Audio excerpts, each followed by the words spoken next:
হলো যে আমরা আমাদের প্রিয় নবীকে হারিয়েছি, ঠিক কিনা বলেন? তিনি পৃথিবীতে এসেছেন, তা আমাদের জন্য আনন্দের। তিনি পৃথিবী থেকে বিদায় হয়ে গেছেন, আল্লাহ তাকে নিয়ে গেছেন, সেটা আমাদের জন্য কষ্টের।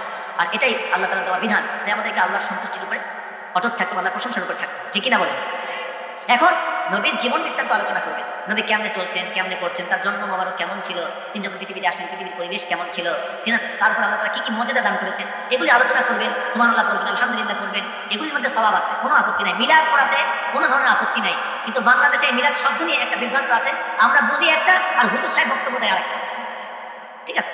মিলাদ বলতে আপনার মিলাদকে বাতিল করা হয় না, মিলাদ বলতে বাতিল করা হয়েছে ওটাকে বেদাত বলা হয়েছে। মিলাদ পড়তে গিয়ে আপনি এখন হঠাৎ করে এই যে বেদাত বলতে চাইলাম না, বললাম স্টপ করি, এই আবার মনে পড়ে গেল, আবার এখন কি হয়েছে, এখন কি হয়েছে, মিলাদ পড়াচ্ছেন, রাসূলের জীবনী বর্ণনা করতে করতে করতে করতে হঠাৎ করে কি হবে, এখন মিলাদ শেষ হয়ে যাবে। মিলাদ শেষ করার সময় কি করেন আপনারা, কি করেন, হঠাৎ করে দাঁড়িয়ে যান, ইয়া নবী সালাম আলাইকা, ইয়া রাসূল সালাম আলাইকা, আছে না নাই?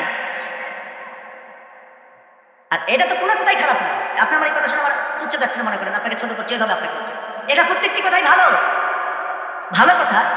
এগুলো আপনি তো বসেও বলতে পারেন কিনা, বসে তো আলোচনা করেন, বসে বলতে পারতেন না? যেখানে নবী উপস্থিত নেই, এখানে একটা ঝামেলা হয়েছে কি জানেন? আপনি হয়তো বলতেছেন কিনা আমি নবীর সম্মানে দাঁড়ায় বলতেছেন এবার। এখন আপনার মধ্যে অসংখ্য, এই বাংলাদেশে অসংখ্য আকীদার লোক আছে যারা মনে করে আমরা যখন দাঁড়িয়ে নবীকে সালাম দেই তখন দেখবেন অনেক জায়গায় চেয়ার খালি রাখে, সেখানে এসে নবীজি বসেন। এমন এখনো ইউটিউবে এমন ভিডিও আছে, মৌলানা সাহেব বলতে চায় আমার সামনে নবী হাজির হয়ে গেছে, আমি নবীকে দেখতে পাচ্ছি। আস্তাগফিরুল্লাহ। আচ্ছা, নবী কি কবর থেকে উঠে আসবেন আমাদের কাছে? কবরের জগতে নবী জিন্দা, প্রত্যেকটি মানুষ কবরের জগতে জীবিত, প্রত্যেকটি মানুষ কবরের জগতে কি, অনেকে বলে হায়াতুন নবী, হায়াতুন নবী, ভাই হায়াতুন নবী বলাটা আমি এটাকে ওই দৃষ্টিকোণে দেখি না। যারা বলে হায়াতুন নবী বলতে নবী কবরেও জীবিত, আবার ইচ্ছা করলে নবী কবর থেকে বের হয়ে আসতে পারেন আমাদের সামনে, উনি ইচ্ছা করলে আবার বের হয়ে আসতে পারেন। এই যে হায়াতুন নবী বলতেছেন, উনি ইচ্ছা করলে আমি যদি নবীর কাছে সাহায্য চাই, নবী কবরের মাটি ফেলে দিয়ে হাত বের করে দিয়ে বলবে উম্মত আয় আমার বুকে আয়। এটা হলো কুফরি আকীদা, এগুলো পথভ্রষ্ট আকীদা। যে মারা গেছে, আল্লাহ বলছে যাকে একবার মৃত্যু দিয়েছি সে আর জীবনেও পৃথিবীতে ফিরে, নবীও বলেছেন, নবী আল্লাহর কাছে বলেছেন আল্লাহ একটা শাহাদাতের ঘটনা হাদিস শুনেন, যারা শহীদ হয় পৃথিবী থেকে, পরকাল থেকে, জান্নাত থেকে কেউ আর পৃথিবীতে আসতে চায় না, কিন্তু এক শ্রেণীর মানুষ আসতে চায়, তারা হলো শহীদ। তারা কারা?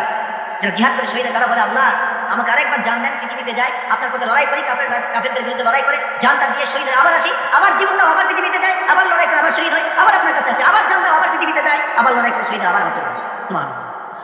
বাকি আর কেউ চায় না। এই কথা আল্লাহ নবী নিজেও বলেছেন, কিন্তু আল্লাহ বলেছেন যে সিস্টেমটা এটা না, আকাঙ্ক্ষা আছে, এটার জন্য মর্যাদা বাড়বে, সওয়াব পাবে, কিন্তু পৃথিবীতে দ্বিতীয়বার যাওয়ার কোনো সুযোগ নাই। সুতরাং যারা মনে করে নবী কবর থেকে হাত বের করে দিয়েছে, একবার হুজুর ওয়াজ করতেছে, আমাদের বাংলাদেশে কুখ্যাত একজন আলেম ওয়াজ করতেছে, কি জানেন? বলছে হযরত ওমর ইন্তেকাল করছে, হযরত আবু বকর ইন্তেকাল করছে, হযরত আলী, হযরত ওমর নবীর কবরের পাশে হযরত আবু বকরের দেহ রাখছে, রাখার পর এখন দোয়া করতেছে, কিন্তু আল্লাহ নবী কোনো সাড়া পায় না। আবু বকর তো নবীর সবচেয়ে কাছের বন্ধু। হযরত আলী ডাক দিচ্ছে, ওমর ডাকতে বলছে নবী, আপনার জীবনের সবচেয়ে কাছের বন্ধু হযরত আবু বকর আপনার সাথে সাথে ছিল, আজকে দুনিয়া থেকে বিদায় হয়ে গেছে। নবী আপনার অনুমতি ছাড়া আপনার আবু বকরকে কোন পাশে দাফন করবো নবী আমরা জানি না, আপনার কবরের পাশে আমি আবু বকরকে দাফন করবো কিনা অনুমতি ছাড়া তো দিতে পারবো না। এই কথা বলে হযরত আলী সিজদায় পড়ে গিয়ে চিৎকার করে কান্না শুরু করে দিয়েছেন। সেই মুহূর্তে আল্লাহর আরশের রহমতের দরিয়া জোশ মেরে উঠছে। আল্লাহর নবী আর স্থির থাকতে পারেন না, কবর থেকে হাত দুটা বের করে দিয়ে বলছে আলী, আবু বকর আমার চলার সাথী ছিল রে আলী, আবু বকরকে আমার কাছে দাফন করে দে। কথা শুনে তারপর সুবহানাল্লাহ।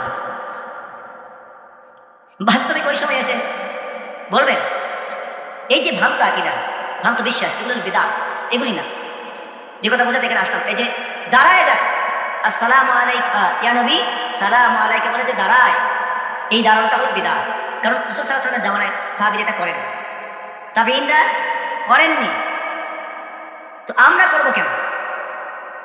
আমরা দেখবো রাসূল করছেন কিনা, তার সাহাবীরা করেছেন কিনা, তাবেঈনরা করেছেন কিনা, তার পরবর্তী যুগে একটা দেখবো তাবেঈনরা করছেন কিনা।